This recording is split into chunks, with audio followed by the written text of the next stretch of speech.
Welcome, ladies and gentlemen, to the Pro Wrestling Report Prime Time, episode number 804 for April 19, 2017. Damian Nelson sitting alongside David Octavius Tiberius, the alleged backyard, one-time, knockout, straight edge, hardcore, Hall of Famer hero, and Earth Day is just a few days away, David Hero. What are you doing for sustainability of our great planet? I'm going to stand still. And that helps how? I will sustain.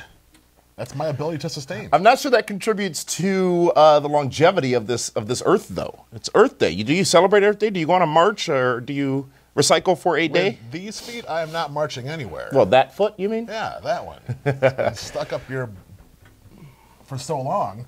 You know, it's important, but let's face it, we still got a couple 100 million years before I got to worry about it. Wow, okay.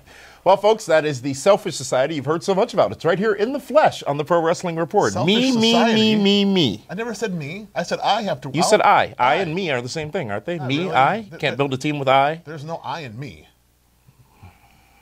Let's get right down to this week's wrestling talk, and we're going to kick it off this week with, as we do every week, the big story.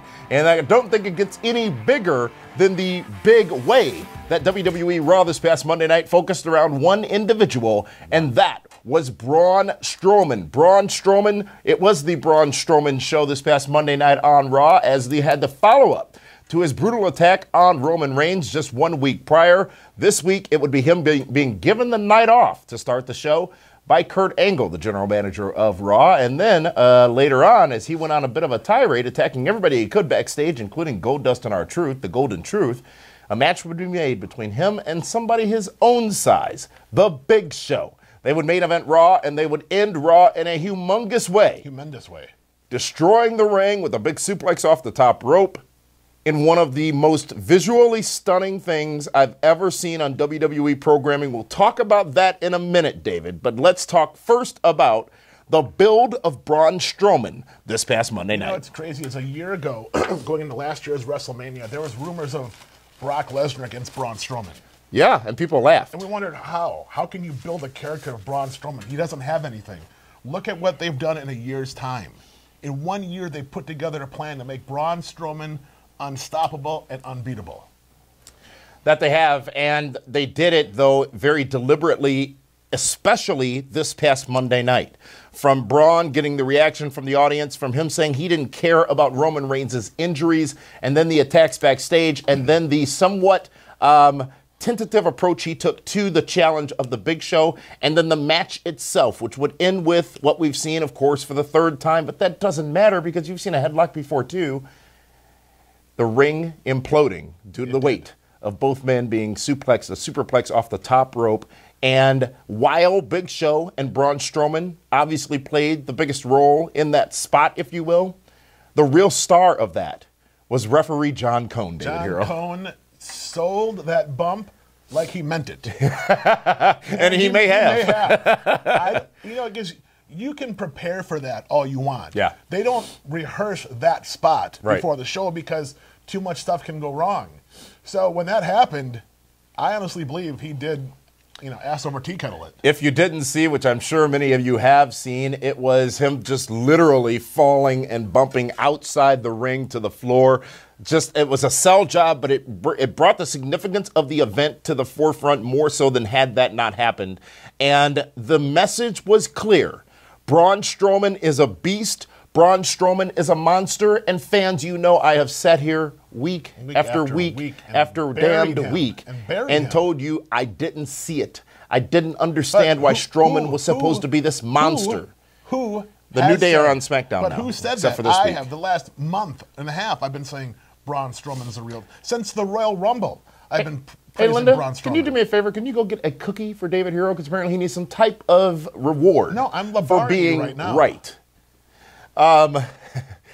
The night was Monday where I said, it was all obvious, quite frankly, after the fact, what was going to happen over the course of Raw on Monday night. As I said on Twitter, it was interesting that they were using the quote-unquote cheap ring. So obviously there was some spot plan. Didn't quite know it was going to be that spot. How did you tell it was a cheaper ring? Well, it was a ring without the screens and without the enhanced ring post with the screens as well. I notice details as a broadcast journalist. I see these details things. Get me in trouble. First step is watching the show. So it was obvious that something was going to happen. I am very satisfied that it did happen, and that spot and this past night, Monday night, made me a Braun Strowman guy, David Hero. I see it now. I feel it. I see it. I know it. I believe it. Welcome to the club. I'm glad you're finally on board. There's plenty of room on this bandwagon for Braun Strowman because he is the future WWE Universal Champion. There is no doubt that a championship reign will be upon Braun Strowman going forward, but he's got some work to do first, and that is a match with Roman Reigns at Payback. And coming up next on the Primetime Extra podcast, we're going to talk about whether or not that is too soon and whether or not that should be happening between those two men. Braun should go on Tuesday nights to 205 Live and just finish what he started with Kalisto. Sure. Throwing guys in the garbage. Did they do everything? What, if anything, should they have done differently this past Monday night on Raw, the Braun Strowman show, if you will, to deliver what they wanted to deliver, which was believability of his monster? There's nothing you could do. I mean, you're thinking to yourself, how can you top the week before? Well, how next week, what can you do to top what they just did this week? Mm-hmm. Here's what was great. Monday Night Raw was a bit of an old school wrestling broadcast.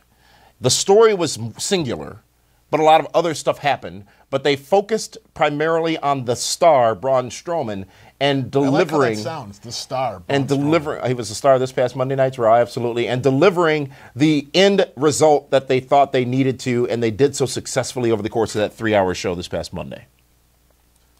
You know, this will be the first time where Brock Lesnar will have a match where Brock Lesnar isn't going to be the favorite.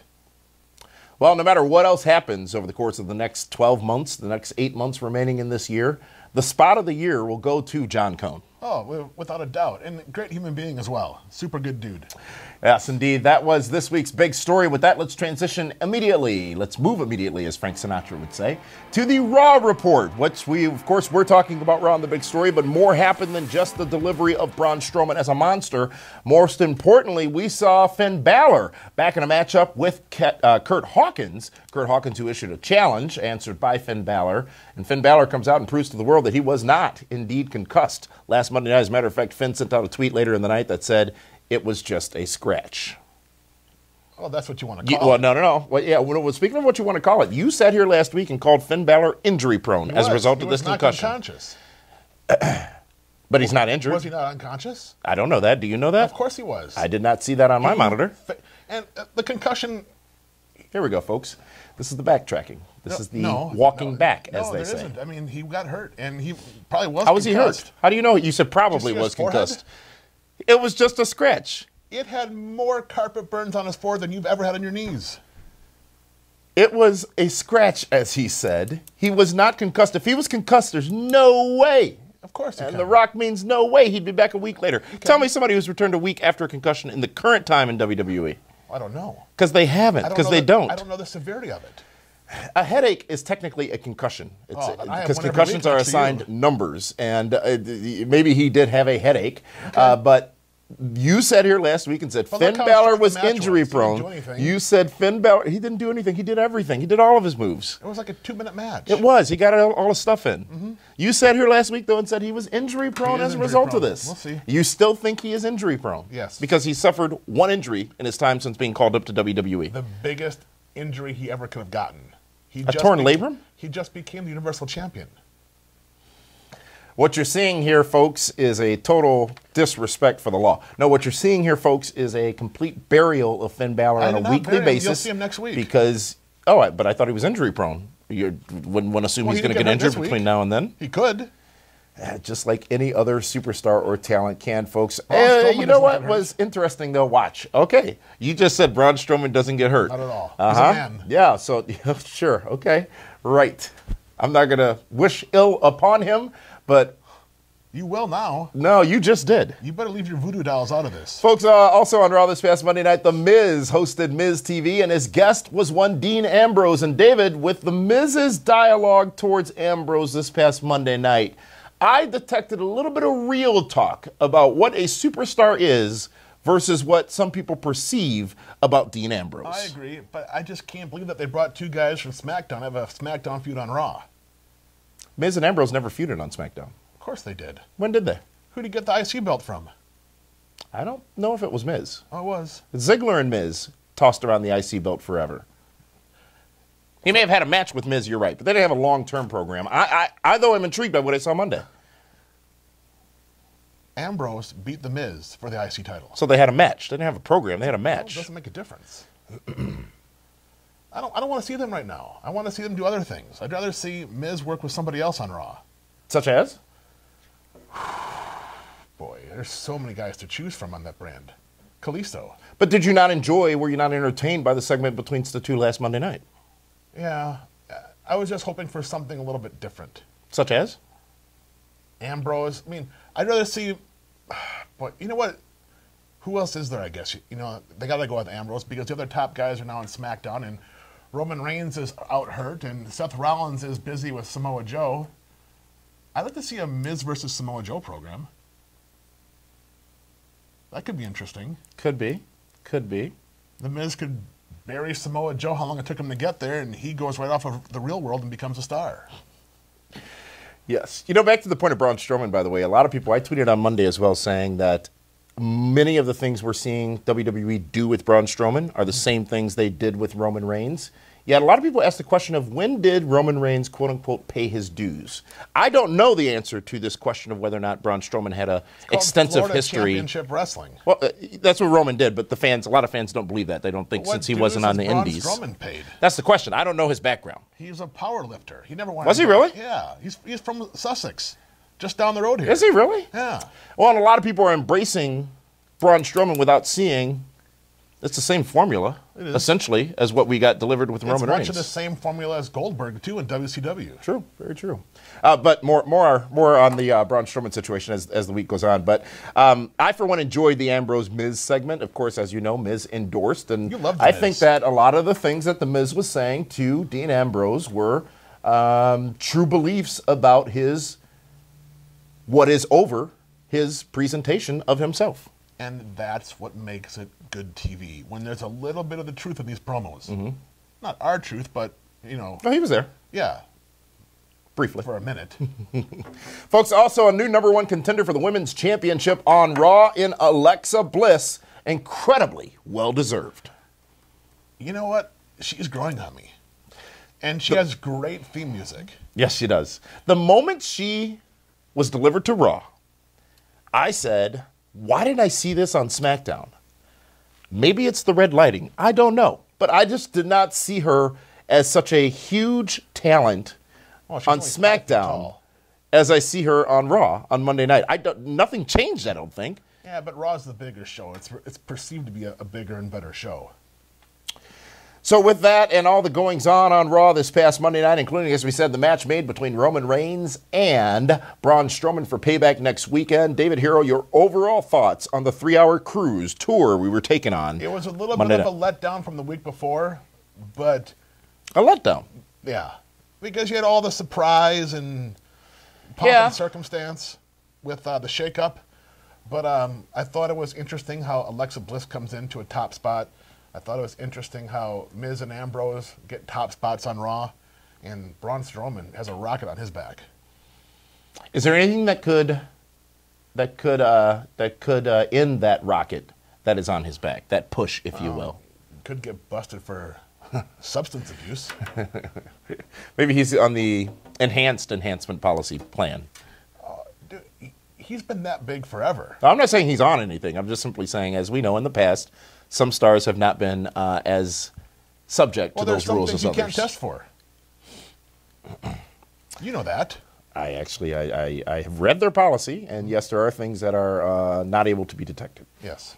That is this past Monday's WWE Raw, and we appreciate all of your comments with us as we watched Raw. As you know, I live tweet during Raw, and it's always great hearing your interaction, your comments, and it keeps me engaged. Keeps me engaged in the show as well. So thank you for helping me get through those 3 hours live on Monday nights. Snarky. I don't think I was. You and LeBar were snarky. No, LeBar was straight up hot about it.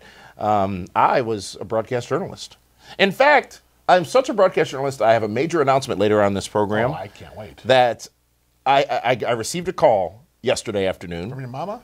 No, I received a call yesterday afternoon offering me an option that I did not think I would ever have the opportunity to take advantage of, and I'll tell you later on what it is. Oh, this should be interesting. It's going to be great. I can imagine. But what is also great, ladies and gentlemen, calls. is we'd like to introduce something to you here from the Pro Wrestling Report that we know a lot of you have been waiting for. And that is a brand new way to experience WWE's major pay-per-view events each and every year with a VIP-style experience. Yes, indeed, we'd like to introduce to you Wrestling Suites on Twitter at Wrestling Suites and WrestlingSuites.com. We'll be providing you with the opportunity to see WWE's Royal Rumble, WrestleMania, SummerSlam, and Survivor Series in the luxury and style of a VIP private suite in the host cities for each of those events. And it all starts with SummerSlam weekend in Brooklyn, where we have suite seats available for both NXT TakeOver 3 in Brooklyn, and also WWE SummerSlam the next night. 2 great nights, 2 VIP suite experiences wait for you, and that is coming to Brooklyn on August 19th and 20th. And SummerSlam from the same suite Yep. in the Barclays. Absolutely. See it in VIP style and luxury style, and from there we go to Houston. There usually is. From there, we go to Houston for Survivor Series, Philadelphia for the Royal Rumble, and WrestleMania in New Orleans. And we are locked in for those events, but you can get more detail of all these events and get your tickets now. Where's Survivor at Series? Wrestling Suites, Houston, Texas. And the Rumble's in Philly. Philadelphia, Pennsylvania. I can't wait to go back there. WrestlingSuites.com. That's WrestlingSuites.com, ladies and gentlemen. You can actually join the free VIP list, and you can get exclusive offers for pre-sales and discounts by simply being a member why are there for discounts free. For this? Well, we want to reward our biggest fans and our best audience. You know, we have people who have joined us in each of our suite experiences over the last 7 years in wherever WrestleMania has been, with the exception of last year. Yes. So we want to reward those who have been a part of the experience with us, and you can do so. Again, that's WrestlingSuites.com or at Wrestling Suites on Twitter. Now, for each of these events, it's a limited number of seats that are available, and you want to get in where you fit in. If you've already got tickets for SummerSlam, which is sold out, we will help you out with getting rid of those tickets so that you can join the VIP suite as well. That's WrestlingSuites.com. SummerSlam's already sold out. SummerSlam is sold out. NXT, though, is not yet on sale. So if you want to go to SummerSlam, you got to sit with us. It's the only way to get in, or overpay for your tickets on StubHub. Thank you so much, folks, and thank you for joining us for the VIP Wrestling Suite Experience. Hello, this is Jeff Hardy, the Charismatic Enigma, and you're watching the Pro Wrestling Report on My 24 Milwaukee.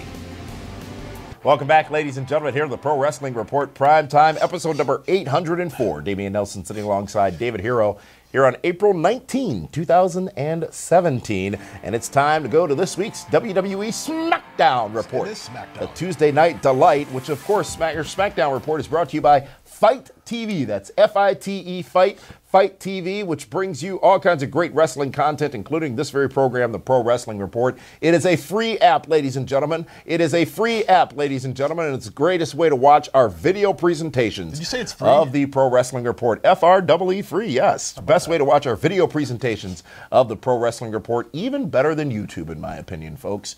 It is simply go to the website you see on your screen right now. That's fight.tv. That's F-I-T-E, fight.tv/PWR. Download the app. That's Google, that's Android, that's your iPhone as well, and including on the web. You can go to fight.tv/PWR to get our episodes. With that, some big news as a brand new #1 contender for the World Heavyweight Championship was crowned on SmackDown this past Tuesday night, and his name is Jinder Mahal, which set the internet ablaze on Tuesday.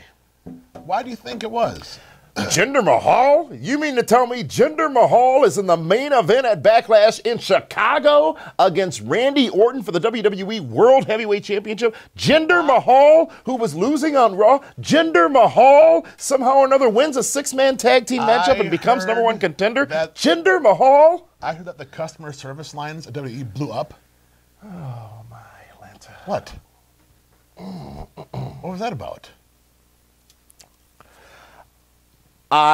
Ladies and gentlemen, as I said on Twitter, I don't love this. I don't like this. Is it because he's khaki? I don't hate this. I don't dislike this. I'm intrigued by it. It's something new. It's something fresh. I never would have thought Jinder Mahal would have been the man who is the #1 contender for the World Heavyweight Championship. Well, who else was there? Sami Zayn. Endorse Sami Zayn. Come on. They could have gone with Ziggler, but that would have been, okay, that's a good question. Which would have been better, Ziggler or Mahal? I would have rather gone with Mojo Rawley. Really? Than Sami Momentum Zayn. from the Battle Royal at WrestleMania. Yeah. He's got Gronkowski, right? Yeah, I would have rather had him than Sami Zayn. He's busy at the White House press conferences, though. I don't know if you saw that on yesterday. How about that? Just pops in. Good for him. How's that? No, this is not good, bad for everybody. The White House, most secure building on the planet. You could just walk in the wrong room and be in the press conference all of a sudden. Spicer probably needed him anyways, but be that as it may. Spicer and Gronk are tight. You didn't see the big bro hug? I didn't read that on the internet, no. I watched it. Where was that located? When he was doing the daily updates. I think the secret that Jinder Mahal used this past Tuesday night were the Bollywood Boys. And as a matter of fact, they were his secret. The Bollywood Boys. Again, David, I want to hear your thoughts, but I am intrigued. It's interesting to say the least. I'm neutral on it, but I'm not as hateful as so many people were about it because it doesn't need to make sense to me now because I'll expect that it'll make sense to me by backlash. Everyone complains, oh, let's have a new star. Let's create somebody new. Well, you got Jinder Mahal, who looks impressive. He knocked out Finn Balor the week before, so you know he can go. Yep. Why not? It's something, and let's face it, WWE is branding into a huge market in India right now. That's why they had the Great Khali. You know, TNA the has... Punjabi prison match? Yeah. Ooh, maybe we'll see that come back. Oh, I hope not. We had one of those in Chicago, actually. You know, right now, TNA has Shira, you know, their Indian superstar. And, you know, because they have a big presence over there in India. And that's the next big open market for wrestling. It's no different than when they went into Mexico and they would push Rey Mysterio or Tito Santana or Eddie Guerrero, or they go into Canada and they would push the Hearts. You know, as we talked about, I think those points are valid on Twitter. I did say, and you can follow me on Twitter at Damian Nelson, and I quote, Jinder Mahal becoming #1 contender is incredibly interesting. Bollywood Boys could make the character better as well. So I'm on board. It's interesting because now you got two cruiserweights. Well, they are. They're 205 guys. You know, the shirts make it look better. I don't want you to get into it again. I want to, you know, we haven't still, because you have not allowed it to happen, including on the extra podcast last Thursday. It's the draft results. Everybody's been waiting for the results of the PWR Fantasy Draft. It's on the website. I saw it. It's fantastic. It's tremendous. That's the best website I've ever seen. Just keep it there. I'd like to share with the audience now, though. But we're talking about Jinder Mahal, #1 contender. You think Jinder Mahal is more important Absolutely. than the PWR Fantasy Draft? There's no, without question. We're talking about the Smackdown Championship. Well, you know, what was interesting, though, is that Jinder Mahal got that big win in that 6-man tag team matchup, but it didn't stop there because other stars who made the move from Raw to SmackDown got big wins as well on SmackDown on Tuesday, the first of which was Charlotte defeating Naomi, David Hero. Interesting, because do you have Charlotte come in and immediately beat the top girl on SmackDown? Yes, that's what happened.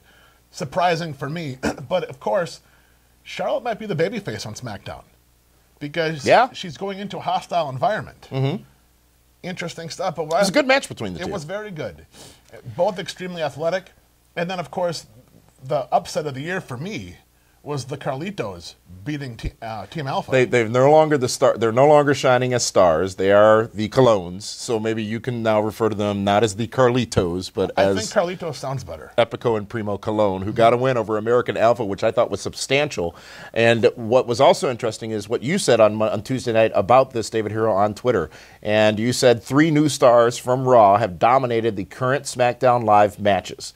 Jinder Mahal, Charlotte, and the Colognes. And 2 of those 3 matches were lower mid-card guys. Yeah, on Raw. On Raw. But they don't have to be on SmackDown. But let's be honest, Alexa Bliss comes over and she's the #1 contender for the women's title. That's a good point. On Raw. Absolutely.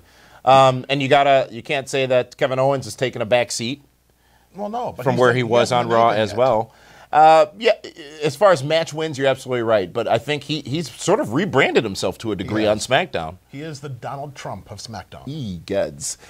Your overall thoughts on SmackDown this past Tuesday night, David Hero? Once again, SmackDown is proving every week that they are establishing and building new talents.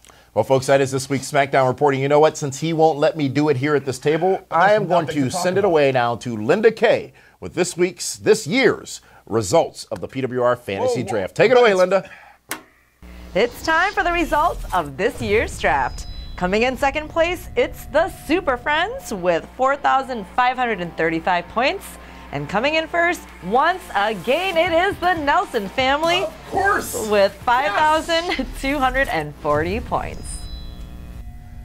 Yes, of course. Of course. I won the draft again. What am I, a four-time PWR fantasy draft winner? No, I was 5-time last year. I'm a 6-time. First of all, six-time draft winner. You won the electoral vote. Oh, and you know what? My electoral vote win was huge. It was the biggest electoral vote win in history. And nobody has gotten more points in a draft than I got. And nobody will. And wait till you see the people who are going to be at my celebration party for winning the draft with almost 1,000 points over you. Just wait till you see it. It's going to be huge. And if not, we'll change the pictures to make it look like it was. How? Because I had guys that weren't competing. And you didn't replace them. Why? Apollo Crews never got hurt. He didn't get it. So, yeah. But ultimately, if you go back to this time last year, you picked Apollo Crews. I did. I'll never pick him again. On principle. He sucks as far as fantasy sports goes. You know what doesn't suck is me winning the draft again. By the way, draft episode next week in advance of Payback. Next week right here on Primetime. But with that, let's now hear the spoken word of one David Hero. Take it away. This week's DWHS is about Jinder Mahal once again. Everyone complained 10 years ago when John Bradshaw Layfield became JBL and went on to become the longest reigning champion in SmackDown history, defeating guys like John Cena, Eddie Guerrero, The Big Show, became a big star, and you could even say future Hall of Famer. The same thing could very well happen to Jinder Mahal. He has all the tools, great athlete, great look, and he is very diverse. And with that, David Hero has spoken. Well put, David Hero. I want to remind everybody immediately following this broadcast here on Channel 14 in Milwaukee is the PWR Primetime Extra podcast. We're going to talk more about Roman Reigns and Braun Strowman, Broken Matt Hardy coming to WWE, 2 former TNA stars potentially coming to WWE, and Drew McIntyre being back on WWE in NXT, and more. That all happens right now on the PWR Primetime Extra podcast, available on your favorite podcast players. For that one, this is Damian Nelson saying so long, everyone. We'll see you again tomorrow for Feedback Friday.